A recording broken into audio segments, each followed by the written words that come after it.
So I like a lot of goth stuff. I'm not a goth myself. I grew up with a lot of goth stuff. I'm more of a metalhead, more of a punk, I guess. I like punk rock, I like metal, even though real punkers don't call themselves punk. I'm not a real punk. I just have some elements of punk. Anyway, I really want to see what goths had to think about The Crow, because I know The Crow was like part of the goth culture in the late 90s and early 2000s and onward. And this new Crow movie might be the worst Crow movie, because at least the bad movies are fun. This one was just an insult to fans of The Crow all over the world.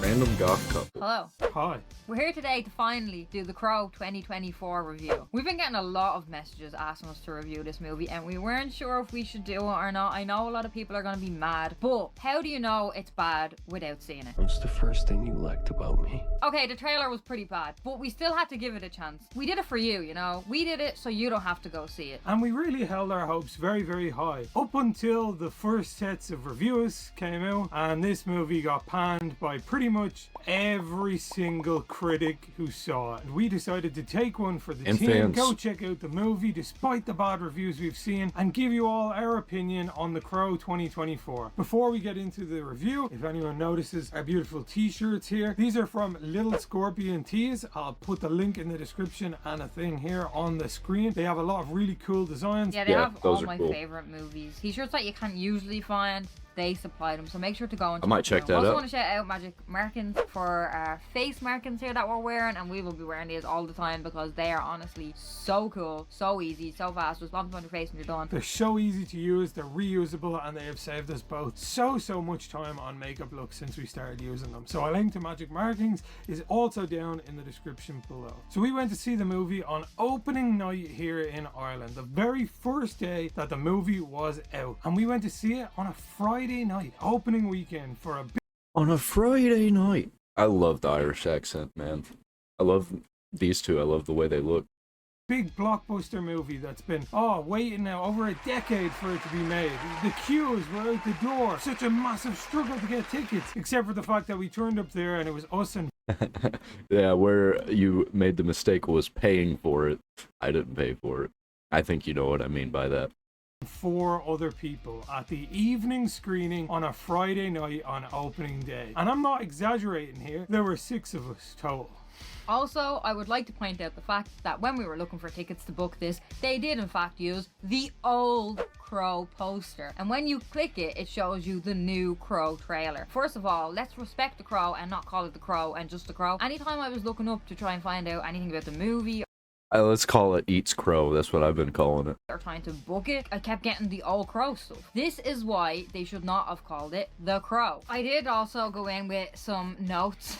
I ran past the McDonald's and ran in and got some paper, minion muddle, to write some notes. So I will be using these as a pinpoint to talk about things today. Very important information on here. Really important notes that you had to jot down in the moment in case you forgot them. Like The Crow.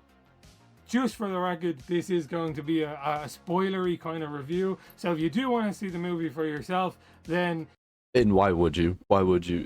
Do yourself a favor. Stay away from this movie and retroactively watch it through other people. It's not worth it. be aware we are going to talk about some major plot points in it. If you've already seen the movie, the original movie, The Crow, then you will know what happens. You know, yes, there's some changes, I guess, but overall it's the same storyline. So I don't think there should be spoilers unless you've never seen any of these movies before, and if you haven't seen any of these movies before, then why are you here and why are you not watching the original Crow? Okay, so first of all, I want to complain. I want to speak to the manager. I want to go full Karen here. Was it blurry? Did it look bad to everyone else? It looked like when your camera's out of Yes. focus, or like if you had like something on the lens of your camera and you're trying to take a picture and you just want to wipe it clean. And I just kept being like to Connor, is this me? Am I the problem? But then I don't think that it was shot like that. I think they used AI to blur everything out because it looked bad. then randomly it would go in focus. So I was like, right, maybe this is not just me. Maybe this is the thing that's happening. So this seemed to be an aesthetic choice by the director, and I understand where they were coming from in this. The entire like first half of the movie is Eric and Shelley's love story. It's got a very hazy, like blurry, dreamlike-y look. The background is always full of bokeh. There's always just a very like small bit of the frame in gave me a focus. headache. At the halfway point during the movie, when Eric and Shelley, you know, the movie then strikes into a different look and feel. The entire first half of the movie seems to take place in daylight to facilitate this. Yeah, it's like they filmed 2 different movies. And like, sure, if the first part of the movie was like that, cool, but literally half the movie is like that, and it's boring slop. Effect. Everything is always like really bright, and they're wearing like kind of pastels and things like that. And then the latter half of the movie takes place probably nearly entirely at nighttime. It's all very dark. I feel the problem It's not even dark. Everything is lit up. The Crow was dark. You could barely see him if he was in a room that didn't have lights on. Here, if the lights aren't on, you still see everything.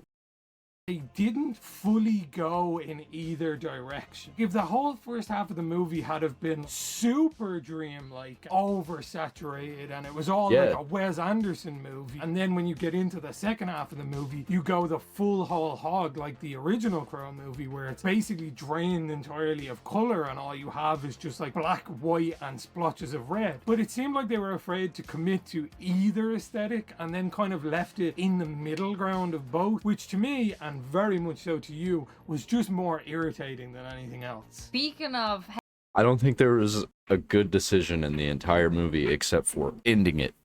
As soon as the credits hit, I was like, woo, finally, that movie's over. How half the movie was in the dreamlike type of vision. That brings us to the point that people want to see more of Shelley, because we didn't get to see a lot of Shelley in the original movie. So you do get to see that. I don't care. I didn't really want to see Shelley at all. I mean, in the original, I would have liked to see it, but that's already done and gone. People have said there didn't seem to be a lot of chemistry between the 2 actors together. They weren't selling the love. They did talk about it in an interview where they said they actually didn't meet until they were on set. So I think that became very clear. The relationship was really kind of awkward and weird. I didn't mind. I really wanted to see Sarah. I wanted Sarah to be in this. Sarah was my favorite character from the original movie, and I even liked the second movie a little bit. Mind that too much, because I'm just so aware that it can be like that and people can love each other and still be kind of awkward and be like, hey, I like your tattoo. I have tattoos. But it's a movie and it's about love, you know, sell the— Yeah, and where's the one-liners? I never even got to mention that. Where's the one-liners like, it can't rain all the time? the love, you know, and it didn't sell. I don't Anything. think it wasn't selling. It was on sale and no one bought it. People complained that that part went on too long and stuff like that, so you'd think they would have sold it to us with the time that they had, but they didn't. There was 10 times more chemistry between Eric and Shelley in the 1994 movie in less than 5 minutes of screen time than Bill Skarsgård and FKA Twigs And it was more managed to give believable. us in literally nearly 40 minutes of screen time in this movie. And like Lynn says, you would think devoting so much of the movie to their relationship would make it all the more heartbreaking when the event happens. But if anything, I laughed. I laughed when it happened because it was just funny. It was her face was like a fish. it just made me be like, they knew each other about 2 to 3 weeks in the duration of the movie, and every interaction they had with each other was either incredibly awkward or they were doing drugs, which really isn't selling the whole like true love thing about their whole relationship if 70% of the relationship that we see on screen is the two of them just taking drugs together. They're bad for each other, Yeah. so you're not really rooting for their love, like they were a bad influence. I was kind of hoping from the trailer that we saw scenes of them in rehab together and then we see scenes of them afterwards. Why did they have to bring the whole drugs thing into this movie? In the original, that was not a thing. And I was kind of hoping the movie would try push the narrative that they were both like kind of ex-addicts, and then they That get too. together and they become sober, and then, you know, it happens. Yeah, Because that would have been would- amazing. Hurt a lot more. Oh, they finally got their lives together, they finally pushed past all their trauma, they're happy, they're in love, and But that would be offensive to people who are currently using drugs. And then this tragic event happens. That's why they don't and do on it. this topic, because we're getting up to the point in the movie now where Eric and Shelley are separated from their lives. I was really rooting for Bill Skarsgård as Eric. I didn't love his look when we saw him in the trailer, but he's a really good character actor, and I thought maybe we'd get more out of him. And more importantly, FKA Twigs seemed like an edgy take on Shelley, and once we saw that we were getting more backstory on Shelley, I thought, oh, we're gonna get like a really cool interpretation of Shelley, because she was kind of robbed of any real screen time or presence in the original. But unfortunately, neither of them really delivered on that front. Eric was a very mopey character. He mumbled through the entire movie. We didn't understand him. Like, he just kept changing his accent. It was like the Joker, but then it was like New Yorker. Yorker. New York. It was so strange. Like, I don't know what he was thinking. It was given emo Spider-Man. Right. We want Goth King, not emo Spider-Man. We didn't actually talk about the very first scene that Problem is that nobody working on this actually knows about any of these cultures, and they think that metalheads, emos, and goths are all in the same vein.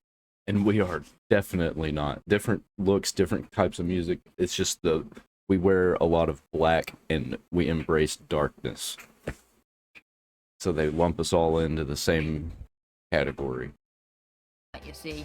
It's so random. We thought we were in the wrong movie. It was like him on a horse, like. Despite Bill Skarsgård's attempt to do his best Little Peep as Batman impression, it was passable. However, FKA Twig's performance as Shelley did nothing but irritate me throughout the entire Same. movie. The definition of "go girl, you give us nothing." I just want to jump in and say that I've been watching interviews with Twigs. I think she's really cool. Like, she also listens to Boy Harsher, which that was a cool shout out for them. She's actually very, very interesting. It's sad that that didn't come out in the movie. Every interaction between the two of them is just incredibly awkward. The entire movie, I kept waiting for them to have some like big moment.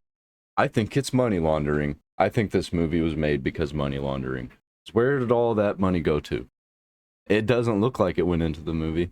I think they use this money for other things and say it's for the movie. Moment between each other, and Shelley's response to pretty much anything that Eric said would be like 1 or 2 word answers, while they just gave dead fish eyes to the camera. It actually just kind of irritated me more and more as the movie went on, which is not what you want in a movie where when their death is meant to be this kind of tragic thing that you're upset about. Instead, you're just glad that they're gonna now have less screen time, and you're not even upset that it happened and can't even root for Eric because their relationship just seemed so 2D the entire time. I'm meant to be brokenhearted here for them. Also, get those names out of your mouth, not to be dramatic. Did you really have to call them Eric and Shelley? Talking about them like this just seems wrong. This movie could have been salvaged massively if they had have just changed the name to like The Crow, whatever suffix of the storylines from the books that they wanted to use. The Crow on drugs. After a reaction video so many people mentioned about The Crow Wild Justice and Michael Corby being covered in tattoos and stuff like that, they could have just at least used those names for this storyline and called it The Crow Wild Justice, and I think the reviews and opinions about this movie would have been so much better and more open-minded. And it wouldn't have been the worst Crow movie if they would have just not made it a remake for some reason, even though it really wasn't. They used the characters' names and that's it. Everything else was completely different. The other characters were different. The storyline was different. The killings were different. The going to kill people were different. He kills everybody in basically the same spot. In the original, he one by one kills these people in their own places. The thing that this movie does differently to 1994 is it actually gives us a bit more Crow lore. Eric wakes up in the afterlife and meets his sort of spirit guide, the one who sets him up to come back to life. I have wrote down here, needs a man to tell him the original quote from The Crow. Didn't like that it was this man using the original quote from The Crow, but I know it's like from the comic. Who is this man? Why is he telling us this beautiful quote? I don't know who the man was. Who is he? And another thing that bothered me about this is just the whole aesthetic of that place being like a random industrial like train station. They had an opportunity to make this like purgatory or in-between world like very interesting or unusual, and they do make a joke about it in the movie. He talks about how the higher powers didn't really put much effort into what this place looks like because no one's really meant to be there. So they understood that it looked bad. So why did they make it look bad? That's an insane decision to me. They made a joke in the movie on how shit it looks.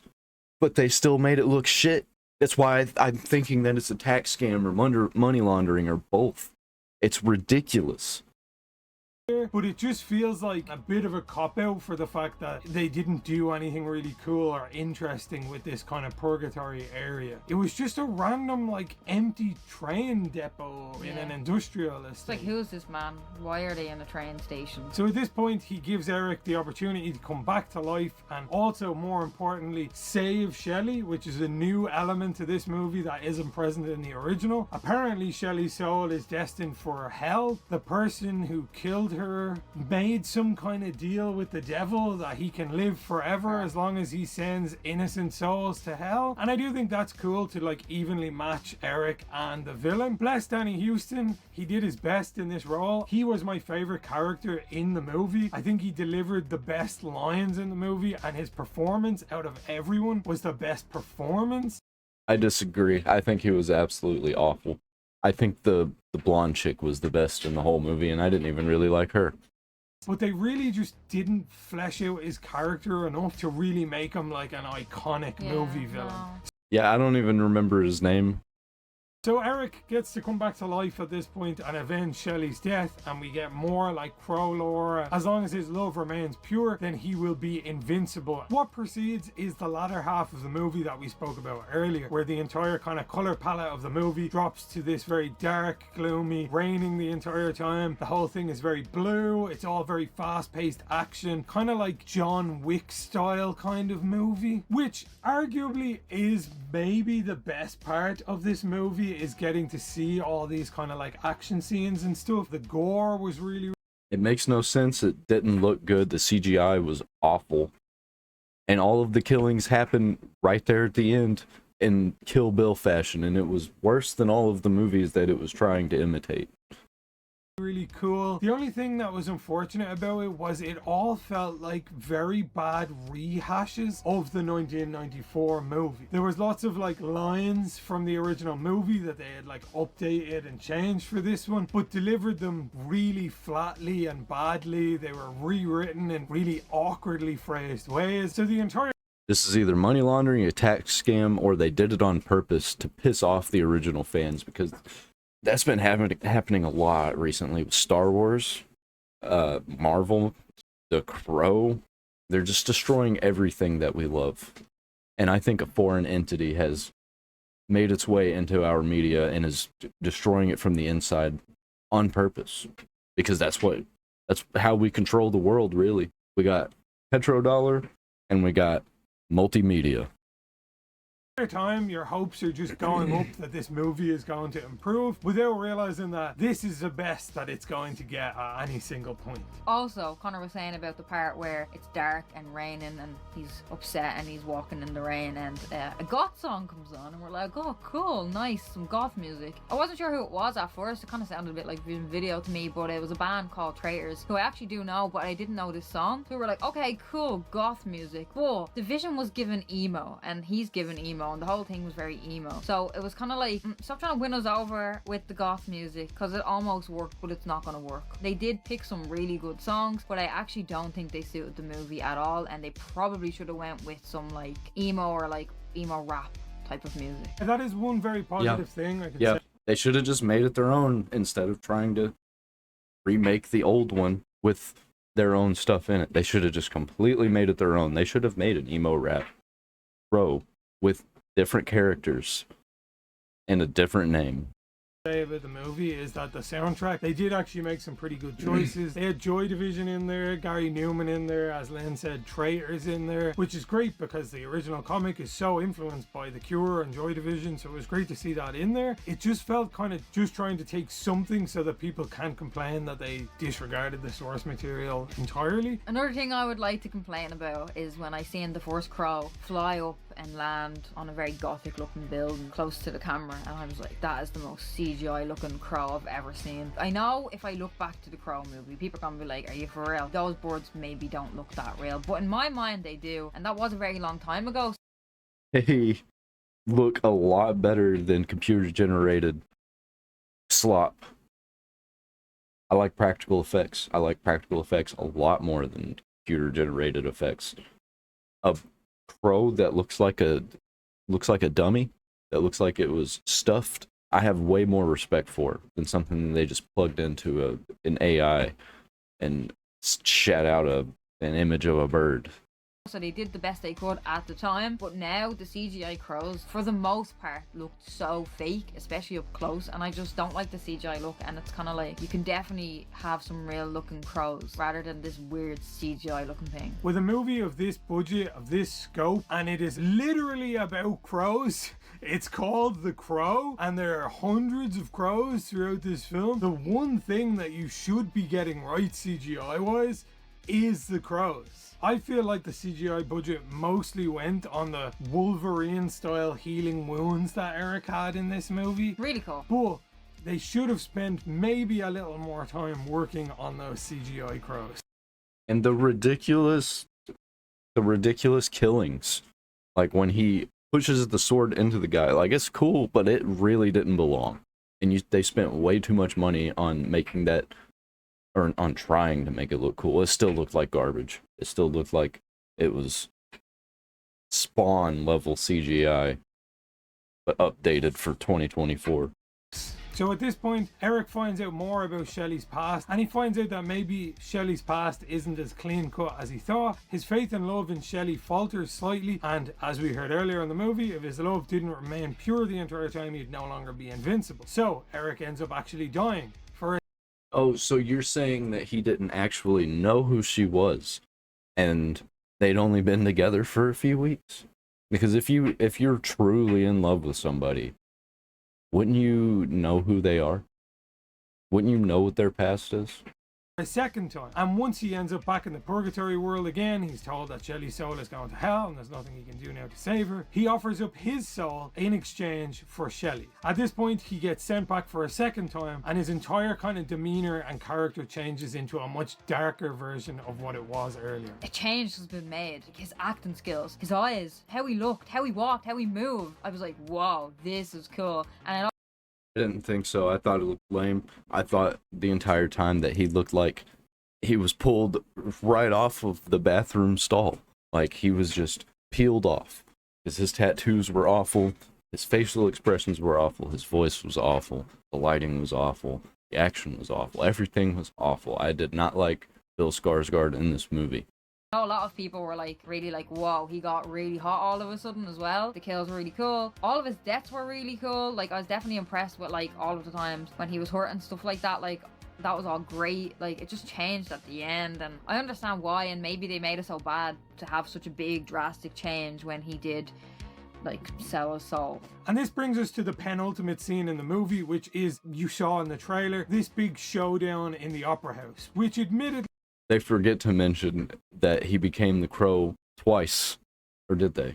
Did they mention that? When he fell out of love with Shelley for a minute and lost his crow powers? I think they just talked about that, but they didn't go into it. They just kind of mentioned it. is a very, very cool scene. The action and gore in it was incredible. When he came out after like unaliving two people and had their heads, and I was like, please walk out and throw them into the crowd, and he did it, and I was like, so good. Those 5 minutes of the movie alone are honestly fantastic and feel like they've been plucked from a much better movie than this one is. A lot of people have said that in reviews. But just as your hopes are at their highest and wow, this movie's actually making a turnaround, it's actually turning into a good movie, the movie hits us with the most anticlimactic, underwhelming showdown of recent cinema history. Danny Houston's character was built up as this character who's been alive for maybe hundreds of years. He's got this Dude, the final battle in The Crow was way cooler than this entire movie. Anything in this movie wiped out by the ending of The Crow, or just the final battle. superpower where he can whisper into people's ears and mind control them and bring out the darkest depths of their heart, which leaves you this really cool opportunity to have him control Eric and make Eric commit atrocious acts on innocent people before his love for Shelley purifying his heart, giving him back control, and then having this really cool epiphany. But instead what they gave us was like a 2.5 minute long struggle between him. Yeah, everybody can come up with millions of ideas to make this movie better, but they weren't trying to make a good movie. They were just trying to make something that they could waste money on because money laundering and tax scam. They couldn't actually make a good movie. Because if they made too much money, they wouldn't be able to spend their budget on ridiculous stuff. They have to keep making slop, and they have to keep failing so they can blame us for it and not themselves, so they can keep coming up with excuses to spend more and more money. That's just my opinion. That's what it looks like from the industry currently. And Danny Houston's character on the floor of a bedroom where they kind of just wrestled each other. And I'm not gonna lie, I fell asleep. yeah, I fell asleep.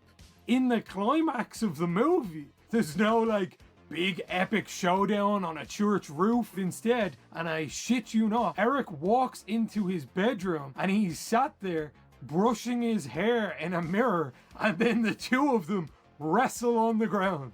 I'm not joking. That's actually what happens in the movie. Both of them get transported into the purgatory world, and Eric finishes off Danny Houston's character by pushing him into a small puddle of water. I'm not lying. Black water though. No way this was how people wanted this movie to end. There are no way This is how the people who made the movie wanted it to end, because they didn't want it to be a good Crow movie. They didn't want it to be a good movie. several people greenlit this as the fantastic idea for the climax of this movie. So before we finish this up and give it the stars or no stars that this movie deserves, I just want to say that I do feel really bad for like trashing all over this movie. Like I never really like to do that because I like to respect people's visions, and I understand. Nope, fuck their vision, fuck everybody's vision. If you make garbage, I'm gonna let you know. I don't care. If I don't like it, I don't like it. Do better. I'm not gonna give you the benefit of the doubt. You keep making slop, and you keep making slop. Not just one person. I'm just talking about all of Hollywood. Like hard work was put into this, and I know that the actors and everyone involved like put in a lot of hard work, so I do feel really bad, but at the same time like it's really bad. Like I give everybody the benefit of the doubt, but a lot of stuff went wrong. At the end of the day, this movie really needed like a total overhaul, a complete fresh look, and instead I think we got a Frankenstein's monster of all these people's ideas that have been put into it over the past 10 years, and unfortunately that's the biggest problem. There are too many people involved. And when you get too many people involved, some people are doing some things illegally. Always happens every time. It's just kind of wholly underwhelming. So let's give our opinion on what this movie deserves out of 10 in 3, 2, 1, 5. You know, I originally gave it a 6, but then they gave it a 5. I think they're being generous.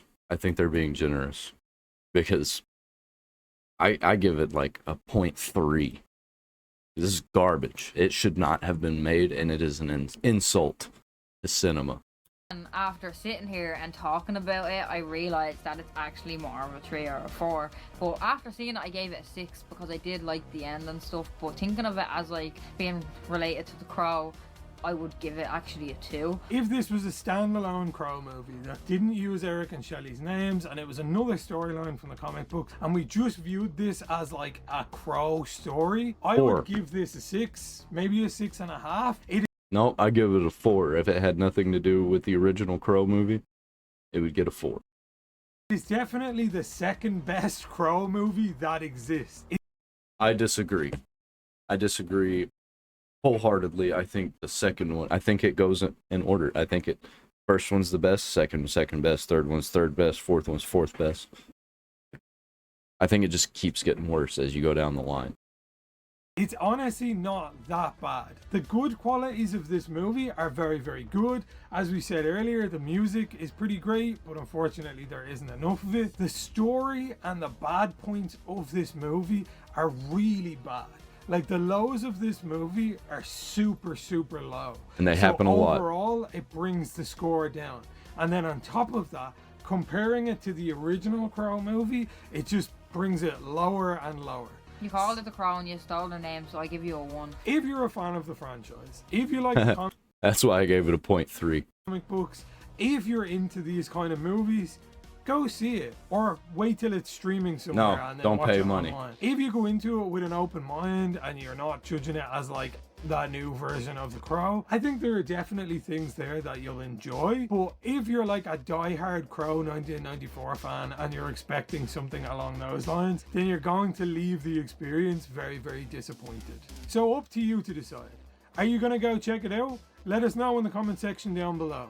Did you already see the movie? Then let us know down below what you think. Do you think it's a pile of hot garbage and it's not worth your time? Or are you in the same camp as us and think that it's actually semi-okay and it's at least somewhat watchable, if not for the opera scene alone? If you enjoyed this video, be sure to leave a like. If you're not subscribed, please consider subscribing as it helps us out a lot. As always, massive shout out to our...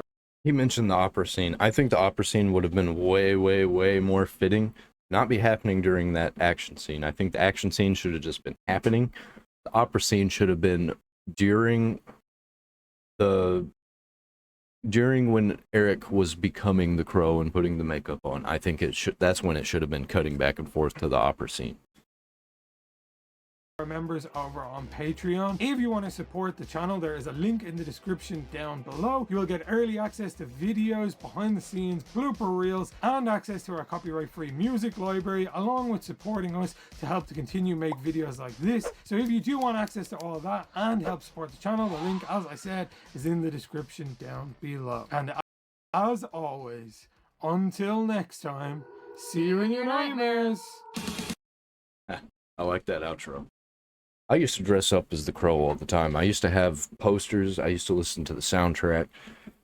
I used to be into all that kind of stuff. I wasn't exactly I was pushing goth. I wasn't exactly goth. I was more metalhead. Like wearing leather jackets and biker boots. Had long hair and aviator sunglasses and stuff. I still am basically that. This movie hurts. This movie hurt me to watch. I was pissed off the whole time. And I think it's all money laundering. I think all of these movies are bad on purpose because they're putting money somewhere that it shouldn't be. Because these people hate America and they hate American media. They hate you. They hate me. They hate all of us. They hate all the things that we like, and they want it gone. Even if that's not what they're saying they're doing, even if they don't think they're doing that, that's what's happening.